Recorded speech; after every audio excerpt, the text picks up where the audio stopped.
জলরাশি আর বিলাসবহুল ইটের দালান, বাইরে থেকে দেখলে মনে হবে এক টুকরো স্বর্গ।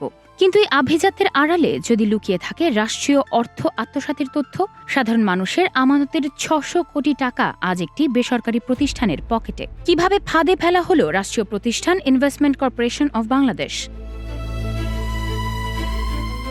এই অর্থ আত্মসাতের মাস্টারমাইন্ড তৎকালীন ক্ষমতাসীন দলের প্রভাবশালী নেতা ও ময়মনসিংহের সাবেক মেয়র ইকরামুল হক টিটু। অভিযোগ আছে ২০১৭ সালে রাজনৈতিক প্রভাব খাটিয়ে আইসিবিকে ৩২৫ কোটি টাকার বন্ডে বিনিয়োগ করতে বাধ্য করেন তিনি। ৮ বছর আগে সেই বিনিয়োগই আজ গলার কাটা হয়ে দাঁড়িয়েছে রাষ্ট্রীয় প্রতিষ্ঠান আইসিবির জন্য। চুক্তি ছিল ১০% সুদে নিয়মিত কিস্তি দেওয়ার, কিন্তু সিপার্ল কর্তৃপক্ষ যেন আইনের ঊর্ধ্বে। কিস্তি না দেওয়ায় ৩২৫ কোটি টাকার মূল ঋণ সুদে আসলে এখন ঠেকাচ্ছে প্রায় ৬০০ কোটি টাকায়। শুধু তাই নয়, ২০% শেয়ার রূপান্তরের শর্ত মানা হয়নি, করা হয়নি কোনো সম্পদ বন্ধক, অর্থাৎ আইসিবির এই বিশাল বিনিয়োগের কোনো নিরাপত্তাই নেই।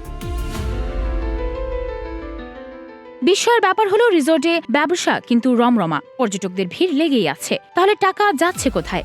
আইসিবি বলছে তারা অর্থ সংকটে ভুগছে, তাগাদা দিলেও সিপার্ল কর্তৃপক্ষ পাত্তা দিচ্ছে না। এদিকে সিপার্ল মালিক পক্ষের বিরুদ্ধে বেঙ্গল ফাইন সিরামিক্স লিমিটেডের কারখানা জোরপূর্বক দখলের অভিযোগ রয়েছে। তবে জেনে শুনে কেন অর্থ বিনিয়োগ, প্রশ্ন সংশ্লিষ্টদের। এটি কি কেবল একটি কোম্পানির দুর্নীতি, নাকি পরিকল্পিত রাষ্ট্রীয় লুণ্ঠন? রাজনৈতিক প্রভাবের কাছে কি দেশের আর্থিক খাত এভাবেই জিম্মি থাকবে? উত্তর খুঁজছে টিম ব্লুপ্রিন্ট।